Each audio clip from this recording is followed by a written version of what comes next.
down a rebellion of young black people. And when she is joined by the President of the United States in denouncing those young black people as thugs and criminals, language that no corrupt white politician in Ferguson ever bothered to invoke, we are looking at a new moment in the black liberation struggle.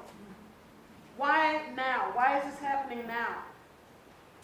There are multiple reasons to point to, a main one being the dashed expectations of black millennials who gave Obama unprecedented electoral support, only to see that support mean very little, if anything at all, at the most important moments when that support was needed most. As African Americans continue to be shot down in the streets of this country, Obama continues to remind us that we are, quote, a nation of laws, without ever pausing to unpack the meaning of that callous phrase while the two-tiered nature of the law is on full display.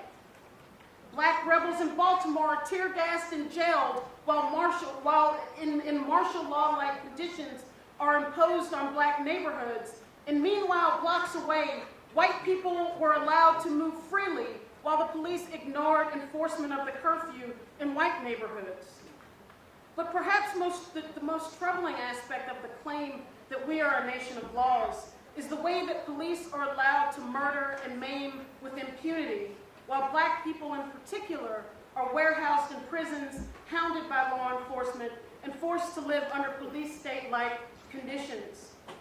For example, last week in Chicago, the African-American Cook County Commissioner, Richard Boykin, called a press conference to argue that gang members should be classified as, quote, domestic terrorists and treated accordingly.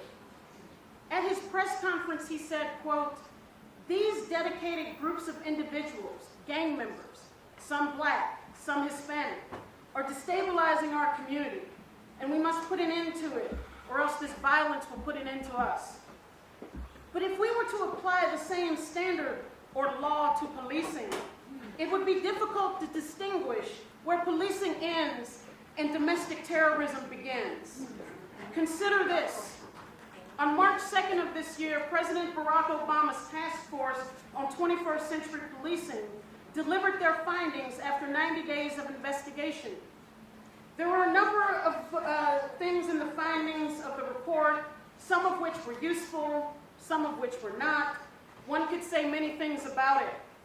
But perhaps what was more telling than anything discovered in the task force report is that 29 days after its release, 111 more people had been killed by law enforcement. The 111 people killed in the month of March were 33 more people who were killed by law enforcement in February. By the end of April, even before the rebellion in Baltimore, from January to mid-April, 381 people had already been killed by the police. And as Akua said in her introduction, as of today, over 400 people have been killed by the police. And this is only the tip of the iceberg.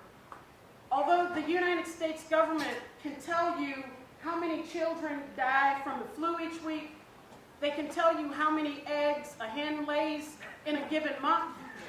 They can even tell you what percentage of white men prefer nuts as snacks.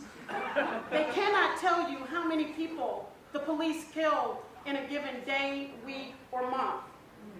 According to the findings of a study conducted by the Bureau of Justice Statistics on police homicides, they funded a brief study for 6 years and then immediately stopped the funding in 2013, and you'll see why. In the years 2003 to 2009 and 2011, so not including 2010, American police killed 7,427 people.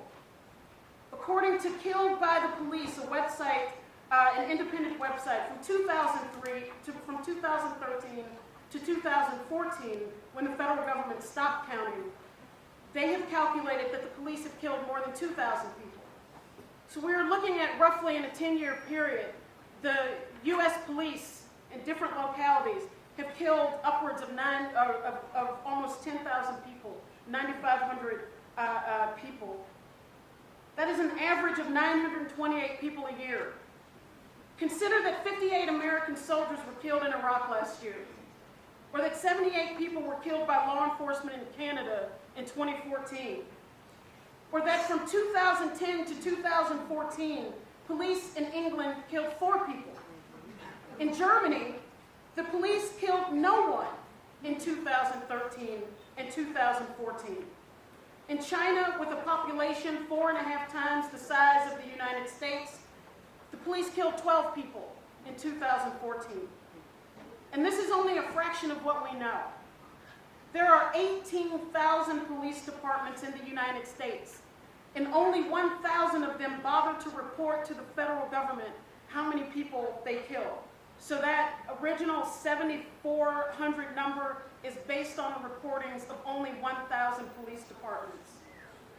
The New York City Police Department, for example, has not reported how many civilians it has killed since 2007.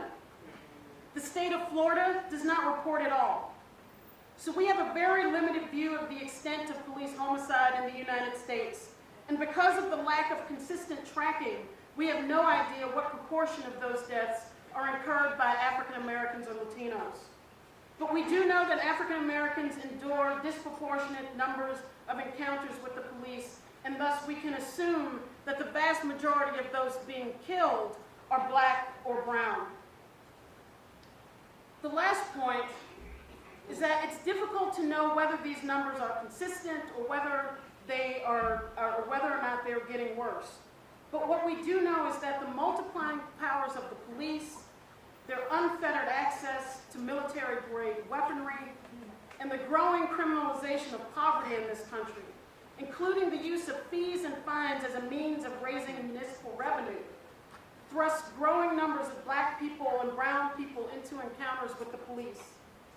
The propensity of arrest, jail, or murder as the destruction of public services and public institutions continue to destabilize black and brown urban life, where law enforcement is then called upon to police or manage the inequality that is produced, is growing. It is a recipe for disaster that continues to unfold in black communities across this country every day. And so there is no quick fix here. This movement and amplify the destructive forces of the urban police state and the death toll that threatens to destroy a generation of our young people than any elected official or anyone who is, or anything that has come before it in recent memory. At the same time, we have to be patient because our movement is in its infancy and is groping its way forward. But we still must be urgent because our people are literally being killed in the streets and in the jails. We have to continue to search for ways to expand the movement and make it bigger both domestically and internationally. And I think that we have to begin to also form relationships where they don't exist or deepen them where they do, our connections to organized labor, in such a way that we can imagine a near future where there are work stoppages in protest of police brutality and police murder, where there are workplace walkouts against racist police violence. All things are on the table in this struggle for our future, and I'm glad to be able to contribute and participate in the discussion today.